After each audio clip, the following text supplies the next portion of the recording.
Hey everyone, welcome to another video. Today I am here to talk about the new Nick Cage movie, Dream Scenario. So, let's get into it.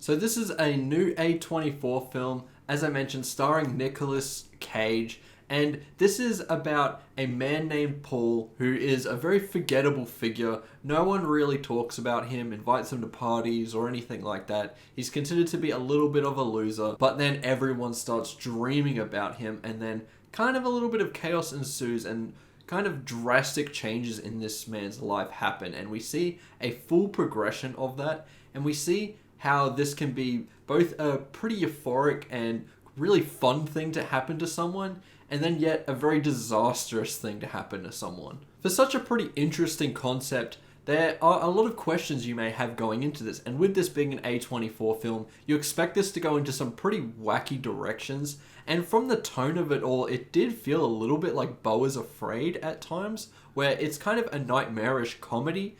This one definitely doesn't dive into horror as much as Beau is Afraid by any means. It does focus a lot more on the comedy, and because of that, you get a pretty fun, light and breezy film in an hour and 40 minutes or so, and that's all you can really ask for here. Nick Cage, recently nominated for a Golden Globe for this performance, absolutely deserved it. He was fantastic in this film. He's kind of doing a lot of what you'd expect from Nicolas Cage. The thing with his performances, though, is that a director needs to know how to utilize that performance, as he really is going for it all of the time. And if you have a director that understands that and creates scenes that are built for that, it's kind of beautiful. However, that doesn't happen all the time, which is why Nicolas Cage kind of became a meme. I honestly think Dream Scenario features maybe my favorite Nicolas Cage performance. He really nails it across the board. I don't really see Nicolas Cage throughout a lot of this because he's really able to become this character. It does start off a little bit Nick Cagey, of course, especially when it focuses on the comedy, and I think that's what makes it so brilliant in terms of its comedic timing and the way they utilize the performance within comedy. It just works so much. And then when we get to a sudden tonal shift in the film, he's able to nail that too. I think a lot of the bits in this were really, really hilarious, and then the dreams themselves were fairly creative and do a good job of recreating a lot of common dreams that everyone has. As I mentioned though, there is a real tonal shift, and it's in the synopsis of the film. The dreams take a more nightmarish turn, and because of that, the situation that this character has to deal with completely evolves in ways that are very interesting and become a lot more metaphorical. This wants to really dive into a lot of things like cancel culture and the way that people react to that, and their perception of a certain person completely changes throughout the evolution of someone being cancelled. Now, usually that kind of topic isn't my favorite to discuss in a film because it's usually quite one note, and we've seen it be portrayed in a number of different scenarios already in film. So I kind of was at a point where I've kind of seen my fill of it. But Dream Scenario does handle it in probably the most unique way that I've ever seen cancel culture be handled within a film. Some people have said that this film is like a prequel to Nightmare on Elm Street, and I guess I could see some similarities there, but definitely not one-to-one by any means. I guess just the concept of it all makes it similar, but what we're tackling here and the characters that we're exploring here, completely different. There are some criticisms that I do have with this film. I think it's around the way it wants to tackle its themes. It really wants to focus on a more metaphorical approach to its storytelling, and it kind of ignores the literal in a lot of ways.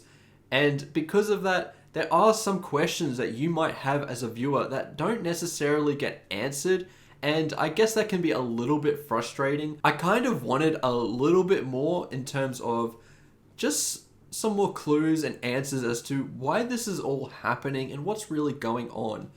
The metaphors are excellent. The way that it explores certain topics, really, really well handled for sure. But as I said, in terms of a narrative, I just wanted a little bit more to chew on in terms of a literal answer to some of these questions that I was having throughout my viewing experience of the film. Technically, this film holds up quite well. It looks like it's shot on film. There is a lot of a grainy element to it, and I really, really love that approach to filmmaking. The editing is very interesting. It really throws you into a dreamlike state as the film really wants you to do. As I said, when we actually get into the dreams and the way they're handled, fairly creative, even if they're a tad bit simple. There was definitely potential for this to get really wacky and really go out there, but it just holds back a little bit. So I guess people who don't like Ari Aster or those kinds of filmmakers that really go bonkers with their style of filmmaking are probably going to enjoy Dream Scenario a little bit more because it holds back a little bit. I personally wouldn't have minded if it went a little bit crazier because you could see that it had that potential there. So it does feel like a little bit of a missed opportunity that we didn't get there. But overall, this film is really entertaining. The tonal shift is handled quite well overall. The performances are excellent. As I said, I do think this is one of Nick Cage's best performances. I'm really happy that he got a Golden Globe nomination for this.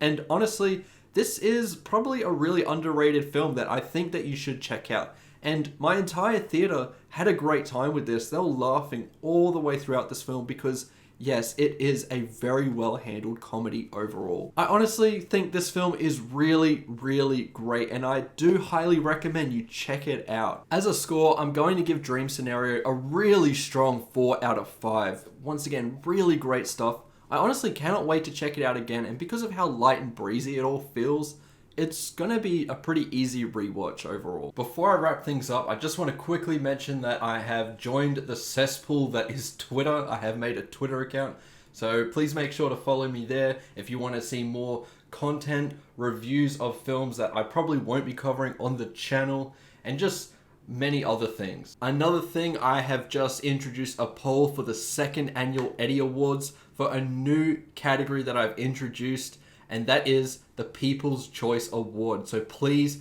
the link is down below. Make sure to vote for your favorite film of the year. The top 5 will be announced as nominees, with the top percentage being declared the People's Choice for 2023. So make sure to head to that poll.